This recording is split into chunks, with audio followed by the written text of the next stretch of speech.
life and, you know, what you're doing here. This was a dream come true. When we first started getting fiber animals like 25 years ago, I, thought to myself, wouldn't it be great to like have that as a business, like to be making farm yarn right here on the property. And here it is, but there was a lot in between point A and the end.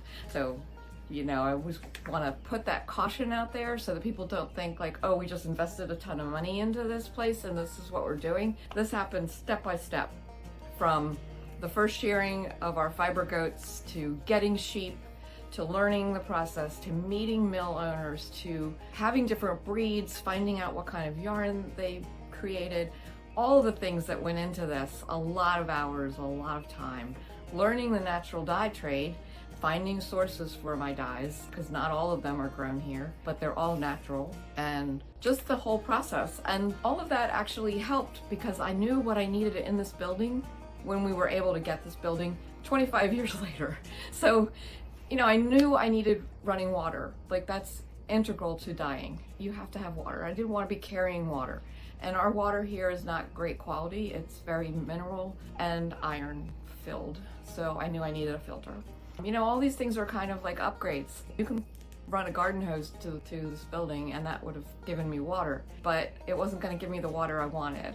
So all these little things went into making decisions about this shop and what I was going to need. I also knew that I wanted to invite the fiber artists and community in so that they could learn. So I knew that I needed space, which is why I put these big deep counters in rather than having tables all over. I wanted to have people able to just work through a process down the counters and come out at the end with fiber bat ready to take to the spinning wheel. That was my dream. I just really wanted people to see from the animal to the yarn how it works. We've gone from buying a shed to making it rather livable. And that's been really fun, adding all the bells and whistles and the air conditioner, because in Maryland, summers are horrible, like truly horrible.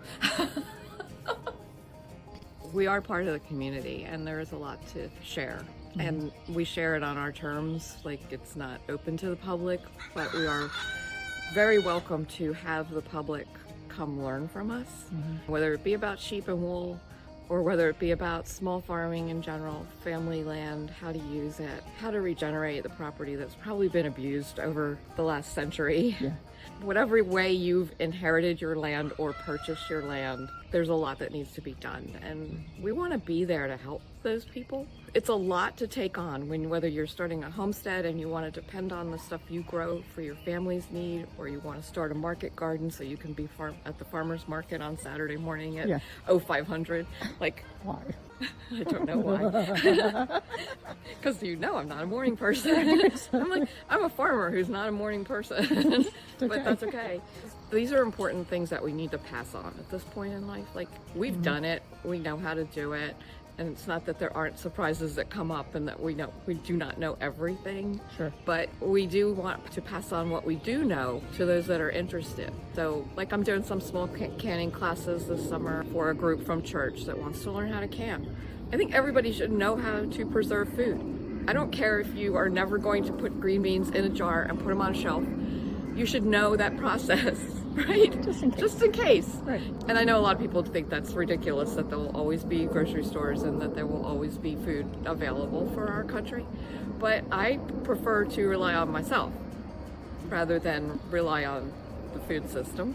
And during COVID, that was an issue. We all found out that could happen. Yeah. I think people really are already forgetting that happened. And we have very short memories. Mm-hmm. And 3 years ago, we were like, where can I get some chicken? Yeah. Well, I didn't ever say that. And the same thing with eggs, both in the beginning and recently. I've never said, where can I get eggs? Right. I know where I'm getting eggs. Right, exactly. From your friends. And it's been like that for a couple decades. Mm-hmm. So it's a peace of mind. It is a lot of work. This is not our primary jobs. This is what we do for our fun. Mm-hmm. Yeah, yeah. But it does take a lot of burden off of us as far as like having to find, get food other places. We're not 100% sustainable. We buy food from other farmers. Sure.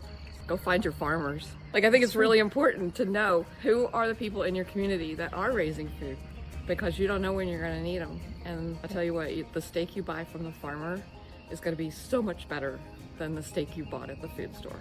All day long. Yeah, you know that. You were raised that way. So Exactly. have indigo and zinnias, marigolds, and coreopsis. These are all dye plants. So I come through every day or so and pick off the blossoms that are spent, and I dry them and save them. I have amaranth, I think. It's a dye plant. I have another indigo over here. And then we have all of our squashy vine stuff, cucumbers, all of that. No dye, no dye work there. Tried to do a lot of companion planting this year to help with the insect problem, which is part and parcel of Maryland, is having insects eat your garden. The potatoes are starting to bloom. That's exciting. I already have a lot of tomatoes. We had such a weird winter with weather. So, you know, everything had an early start, and then we had cold spring, which didn't really do much problem here because we're a little sheltered, I guess, so we don't get as bad of frosts and all that kind of stuff. But they didn't do real well at first, but now they're going crazy with the warmer weather. Mm-hmm. I've got like little scrubby tomato plants with tomatoes on them. I'm like, you might want to put a little energy into yourself first, girlfriend. You need a spa day.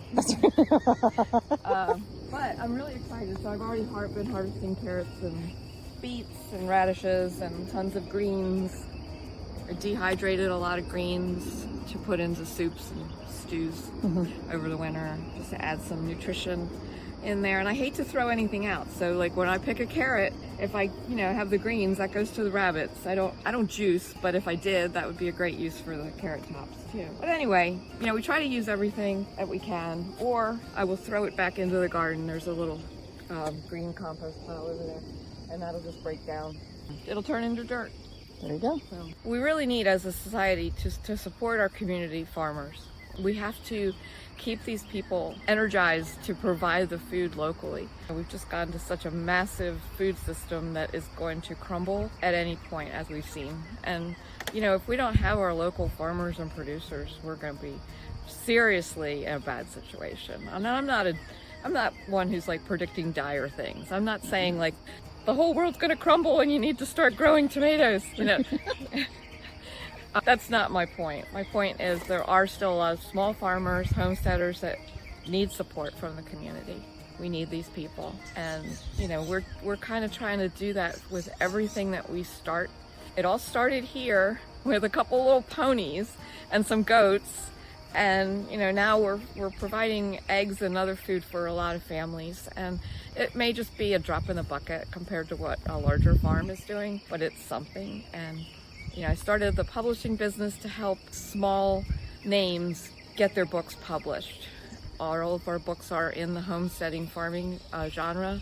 We do children's books and adult books. And then the Hope for Homesteaders Foundation was formed to support people who have devastating consequences that has affected their farm. Maybe a fire loss, weather-related issues, loss in the family, something that has really knocked them back. And Hope for Homesteaders Foundation wants to help them get back on their feet.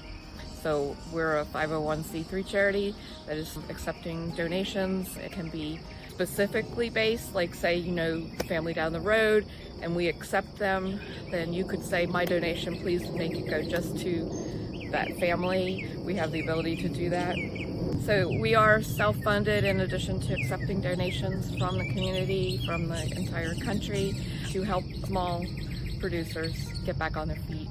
We just really believe in the small farm system and that they are an integral part of the community.